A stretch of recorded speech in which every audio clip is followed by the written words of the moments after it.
Alrighty guys, today we are ranking the bosses of Resident Evil Requiem. Now, full disclosure, I am going through a second playthrough right now. I've only done one. So we are just going to be covering them, and this is my first impressions, but things are obviously subject to change on multiple playthroughs. If you have any concerns or differences of opinions, throw them in the comments, let me know. But in the meantime, let's jump straight into it. Bosses of Resident Evil Requiem, from worst to best, in a completely subjective list. Ours might be different. That's totally okay. If you have any different thoughts or opinions, let me know in the comments below. Alright, let's get into it. From worst to best, number 1, alrighty, it's Chunk. Now, Chunk I actually really like. I actually don't think there is a bad boss in this game, but yeah, they're all just kind of fine. You know, they're okay. Honestly, this isn't a bad fight at all, and it is a fun stalker enemy, but as a boss fight, there's nothing too special. It's not particularly difficult, and though the area is fun, it makes the actual fight probably a bit easier than it should have been here. You can really just kind of bait the guy, and, you know, it's pretty easy to keep your distance with the fact that he didn't have too much to actually get you with, you know, long range wise. It's pretty easy to avoid him. That being said, though, I did get kind of cocky on my latest playthrough. I actually got killed once as Leon because I got too close. Just kind of went up to him and started shooting him, and I stayed a little too close, but that's okay, man. I'm giving this one a 5.5 out of 10. That sounds like a bad ranking, but, you know, for me, 5 to 6 is average. This one is slightly below average, but not terrible. Not terrible in the slightest. Next up, the Blister-Born boss fight. Now, honestly, I could see you making an argument for this one being a bit higher. I could totally understand it. In terms of gameplay mechanics, this one actually is pretty solid. I just don't really care for the visuals and lore as much as the others. I do enjoy the fact that when you shoot, it's like little sacks. It can turn the zombies around it into blister heads. But yeah, for me, this one, it really does just kind of feel like a random Last of Us boss coming at you. Not terrible or anything like that, but not too memorable in the course of the series. I'm giving this one a 6. Oh shit, man, Plant 43, okay. Speaking of a boss completely carried by its lore and visuals, okay? I am a huge sucker for plant monsters in the Resi series, and this dude creeped the shit out of me. Even if it is arguably the most disappointing plant in the series, you could say this is the worst boss in the game. I couldn't argue with you. It is easy as hell. It's got to be the easiest one. I mean, this was slam dunk, man. I beat it, I think, in like a minute or two, and even I was just kind of sitting there like, I don't think I should have won that. Like, I wasn't even trying to dodge. I literally just stood there and just was blasting him. But I fucking love Plant 43 in Resi 2. I love 42 in the original, and I love that creepy-ass monster in the Outbreak games, okay? I fucking love the plant monsters. So yeah, the moment I got attacked on that bus by a few vines, and I went underground and saw there's plants everywhere, I was freaking the fuck out, and I was so happy. This fight is purely carried on its lore and visuals, and I have always wanted to fight Plant 43 properly in Resi 2, and I got to do it here. If nothing else, this made me happy, and that's going to be a win. However, I can only give it a 6, because even through my, you know, fan wankery, I can acknowledge this fight was kind of crap. The Titan Spinner. This is my sister's worst nightmare. Any arachnophobe will know this game is meant to torture you, okay? Luckily, I am not an arachnophobe, and I had a great time with it. It is just kind of Resi 1 nostalgia. It's hardcore carrying this boss. It is decent mechanically, even if it's somewhat a little janky. I will say that, about some of the enemies and the bosses in this game. It is absolute horseshit when you're climbing up a ladder or passing through a door when you have no control of your character at that point. How they can hit you and you will get clipped, despite the fact that you literally have nowhere to go in most of those scenarios. You are supposed to go through a wall, you are supposed to go through a door or climb a ladder, and yet you get clipped by something and you have no way of parrying or defending yourself. That is bullshit, and that's where this fight really suffers from. I've heard it is a nightmare on insanity mode for that reason, which is definitely disappointing. However, on the normal mode, I had an absolute blast with it. Even if it's not the most spectacular boss at the end of the day, it is just a giant spider, but I did have fun. It was undeniably effective, very creepy, but nothing super creative. Also, I gotta say, man, Can you imagine had this been a stalker enemy before you fought it? I think that would have helped give this boss a little bit more to it, man. Next up. Oh, this one hurts. Alright. Hunk. On one hand, an absolute blast of an encounter, where the choice is yours to face him with melee or with firearms. Just kind of like the Krauser fight, the first Krauser fight in 4 Remake. Except there, you were locked in with a knife. I love the fact that they gave you the choice. The issue with this fight isn't what is there, but it's what isn't. It's just over way too quickly. Like every boss in this game, you can mow through them, especially if you did what I did, which is kind of stockpile up on your resources, doing decently at upgrades. I didn't even do that good of a job stockpiling everything.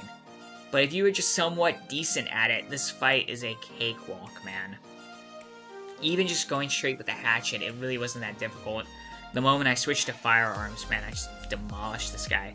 This boss was more than any other. It was begging for a second phase, and honestly, a quick section with Hunk facing you directly, then choosing to retreat and attack you from afar, like, not in the one room, but literally, like, through it, think like an entire area, like, through the Umbrella Lab. Instead of, like, just his SWAT team coming after you, or some zombies or the Licker, man, just clear out the area and just let it be Hunk. Let him attack you from a distance, let him snipe you, let him constantly be following you around. Think, some of the sniper fights in the Metal Gear series, like Sniper Wolf. How cool would a fight like with the End be? Except with Hunk and your Leon in Requiem. That would have been incredible. Only to end with the fucker finally mutating. Cause come on, man. It's Hunk. Now, I gotta say, it could have been epic. But there is a rumor, as if you go back, I haven't checked this for myself, but I believe you go to his boss arena, his body's gone. So that's kind of awesome. He still could be there. Instead, though, we have kind of nothing right now. Hopefully, we'll get to take him on again in the future, because I fucking love this character. He's a favorite of mine. I want to game with him so bad. This could have been epic. Instead, it was just sort of present. I'm going to give Hunk a 7 out of 10. Next up, we have Mr. X. Now, there is a bit of satisfaction in beating the shit out of this man post RE2. But that being said, this fight is just fine enough mechanically, but way too easy.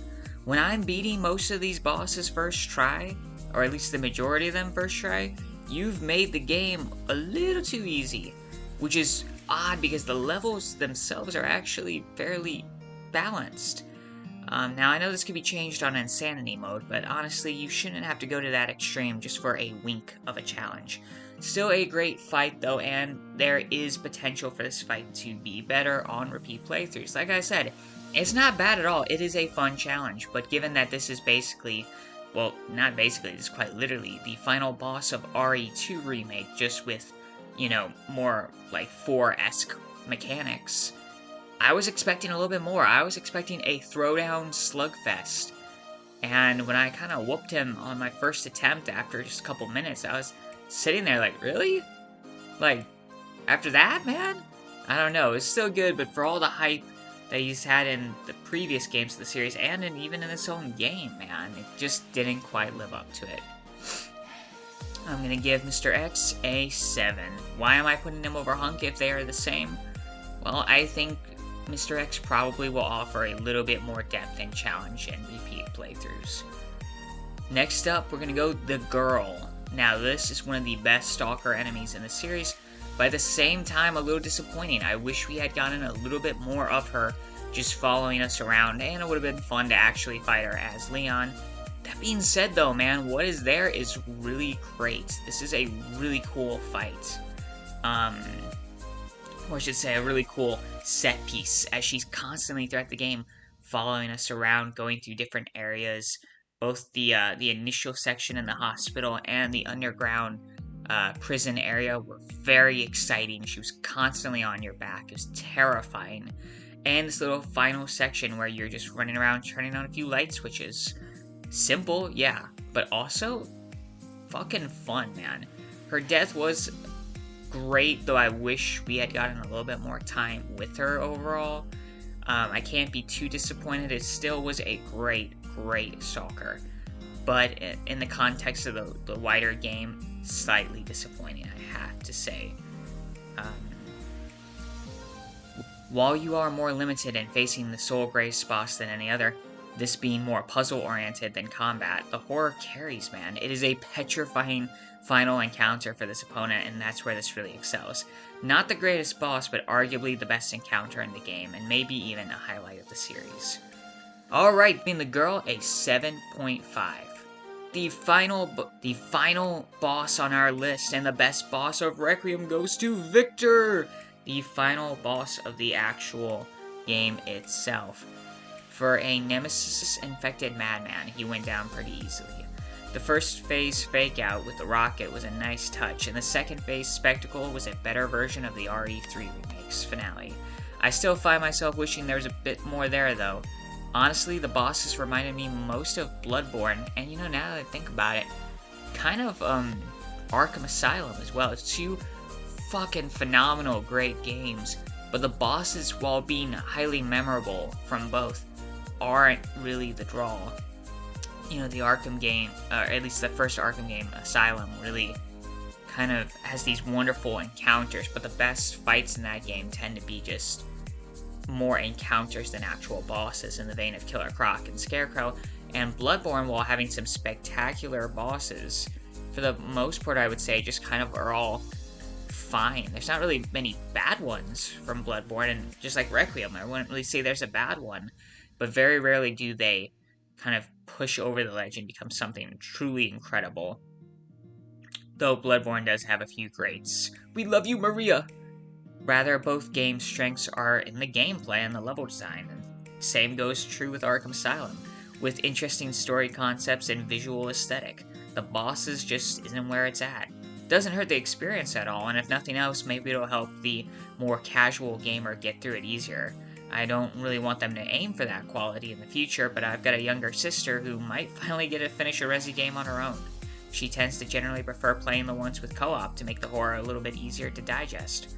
All in all, I'd probably give the average quality of the bosses in this game 6. And for Victor himself, I'm giving him 7.5. Which in a way makes him one of the stronger final bosses in the series, so you know, good for that crazy nut job. Yeah, that is our ranking of the bosses in Requiem. What do you guys think? Do you have any that you would put over what I've done? Is Chunk your favorite in the series? Is Hunk far too high or far too low? And I know, I'm just waiting for the Plant 43 slander. I know it's coming. I see people online dogging it. I don't care. I love that crazy fucker, man. But yeah, overall, fun-ass time. What have you thought of Requiem? What have you thought of the bosses? Let me know in the comments below, and subscribe for the paint job. Oh, and this is for you, future you.